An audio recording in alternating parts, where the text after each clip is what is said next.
En el desierto de California, a unas 60 millas del Valle de la Muerte, hay un pueblo que lleva muriendo desde 1900 y aún no lo logra. Tan remoto que debería haber desaparecido hace un siglo. Pero Darwin todavía sigue ahí. 35 personas viviendo sin red eléctrica, a 90 millas del supermercado más cercano, sostenidas por un único manantial que baja de las montañas por una tubería construida hace más de 100 años. Por eso, esta no es la historia de un pueblo fantasma, sino de uno que se niega a hacerlo y de lo único que lo separa del silencio. El lugar.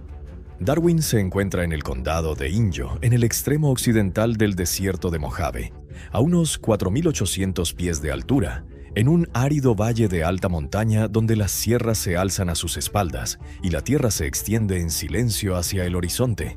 El entorno es simple, pero implacable. El suelo es seco y pedregoso. Arbustos dispersos y algún árbol de Josué rompen el paisaje sin ofrecer refugio del sol, que en verano convierte la sombra en un lujo. El pueblo más cercano con servicios básicos es Lone Pine, a 45 millas por sinuosas carreteras desérticas. Esa distancia significa mucho más que una simple incomodidad. En Darwin no hay gasolinera, ni clínica, ni servicio de emergencia. Cuando algo sale mal, la ayuda está lejos y el camino hasta ella es largo. Darwin es, legalmente, una comunidad no incorporada, sin gobierno local, sin consejo municipal y sin un sistema que administre la infraestructura pública. Existe fuera de la estructura de la que dependen casi todos los pueblos, y aún así sigue funcionando. Los caminos de tierra aún siguen el trazado del antiguo campamento minero. Letreros de madera pintados a mano bordean la carretera. Los edificios antiguos conservan murales que los habitantes fueron dejando con las décadas, dando color a un paisaje que por sí solo ofrece muy poco. Lo que hace a Darwin tan impactante para quien llega por primera vez no es lo que hay, sino lo que falta. No hay semáforos, ni cadenas comerciales, ni carteles compitiendo por la atención. El ruido visual que define hasta a los pueblos más pequeños del país aquí no existe. En su lugar hay un silencio visual radical, roto solo por los letreros, los murales de las paredes y el destello ocasional de un panel solar al atardecer. Es el tipo de lugar que tarda unos minutos en asimilarse del todo, porque la mirada espera algo que nunca termina de llegar. No es un pueblo moderno moldeado por el crecimiento. Es un lugar que sobrevivió a su razón original de existir y encontró otra. Para entender cuál es, hay que remontarse al origen de Darwin, el auge. Su historia comienza en 1874 con un buscador de minas, el Dr. Erasmus Darwin French, que trabajaba la cordillera Argus, las mismas montañas que hoy se alzan detrás del pueblo que lleva su nombre. En apenas 4 años, Darwin alcanzó una población de unas 3.500 personas. Ya no era un campamento, se había convertido en una auténtica ciudad fronteriza del oeste americano. 20 cantinas, varios hoteles, una oficina de Wells Fargo que procesaba el mineral, una línea de diligencias, una escuela y un periódico. La infraestructura de un lugar que creía de verdad en su futuro. Para la década de 1880, Darwin era uno de los pueblos mineros más importantes de California, fuera de las grandes zonas de la fiebre del oro. La plata de la cordillera Argus era real y valiosa, y el pueblo creció por completo en torno a ella. Pero la plata no dura para siempre. Para 1900, el mineral accesible se había agotado y la economía se derrumbó. La gente se fue poco a poco, y luego de golpe. Hubo pequeños repuntes en 1908, durante la Gran Depresión de los años 30, y brevemente tras la Segunda Guerra Mundial, cuando el alza de los metales reactivó la minería marginal. Cada vez la actividad regresaba un instante y luego se apagaba. Siempre se iban más de los que quedaban. Los años silenciosos. Cuando un pueblo en auge colapsa, la secuencia se repite. Los comerciantes se van primero porque no hay clientes. Los trabajadores los siguen porque no hay empleo. Al final, solo quedan quienes tomaron la decisión callada de quedarse. Darwin tenía a esa gente, A principios del siglo XX, algunos eran descendientes de las familias mineras originales, con raíces que se remontaban a 1870. Se quedaron porque la tierra era suya y porque irse exigía decidir a dónde. Luego, en los años 60, algo cambió. Darwin atrajo a otro tipo de habitante. Artistas, escritores y gente cansada de las ciudades costeras que buscaba distancia y espacio. Para quienes buscaban vivir bajo reglas del todo distintas, aquí lo encontraron. Ya en la década de 2010, Darwin se estabilizó en una población de entre 35 y 43 personas según el año. Casi todas las casas funcionan sin red eléctrica, con paneles solares y propano. No hay agua municipal y el supermercado más cercano exige un viaje de 90 millas de ida y vuelta. Aún así, la gente se queda, atraída por una tierra tan barata que permite ser dueño a quien jamás lo sería en la costa, y por un silencio mucho más completo que la simple ausencia de ruido. Algunos residentes son artistas visuales reconocidos a nivel nacional.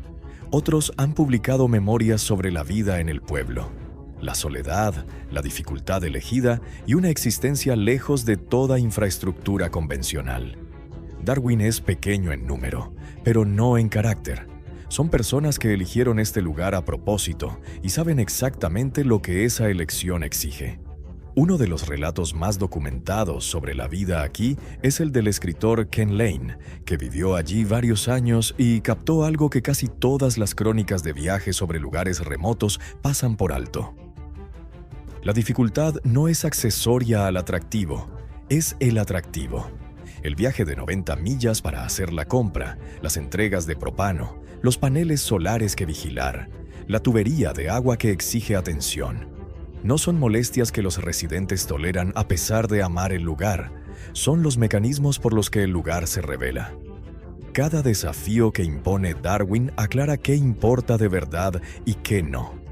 Quienes han vivido allí un tiempo describen la experiencia no como un sacrificio, sino como una depuración, la lenta eliminación de todo lo que consumía tiempo y atención sin devolver nada real.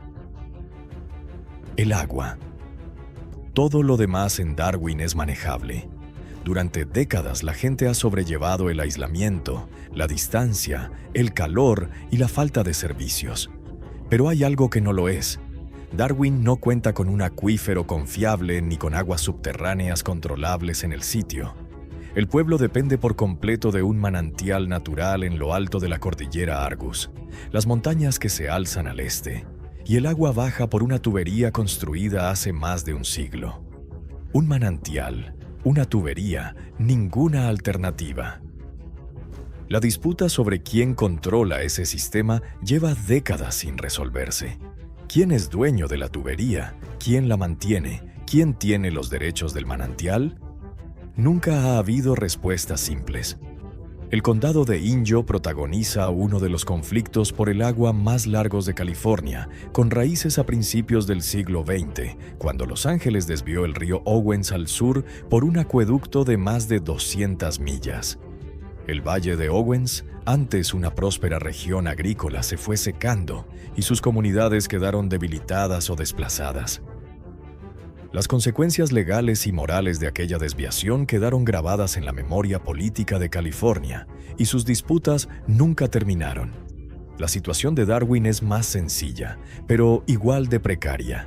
Si el control del manantial, de la tubería o de los derechos pasa a alguien que no priorice el agua de Darwin, el resultado es simple: el agua se detiene, y si se detiene, Darwin desaparece.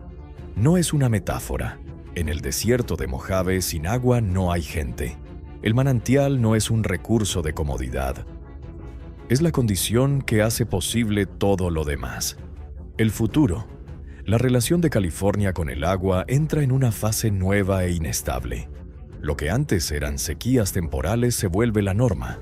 El manto de nieve de Sierra Nevada, que alimenta a gran parte del sistema hídrico del estado, disminuye año tras año, y los acuíferos agrícolas se vacían más rápido de lo que se recuperan.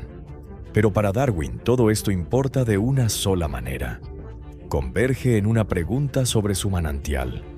Darwin no forma parte de ninguna red con redundancia. Es un punto único de falla, un manantial, una tubería y 35 personas que dependen de ambos. En esa condición, un pequeño cambio administrativo o legal pesa más que cualquier patrón de lluvias. Un cambio en los derechos de agua, una disputa de mantenimiento o una decisión del condado puede definir el futuro de Darwin más que una década de sequía. Los residentes lo entienden. Muchos han vivido la lenta transformación hídrica de California, viendo cómo los sistemas grandes se cierran sobre los pequeños. Algunos ya iniciaron procesos para defender el manantial, que llega por gravedad desde la zona de China Lake y lo gestiona una junta de agua voluntaria. Otros siguen con su vida cotidiana como siempre.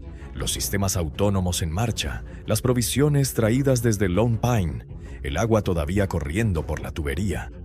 Darwin ha sobrevivido a todo.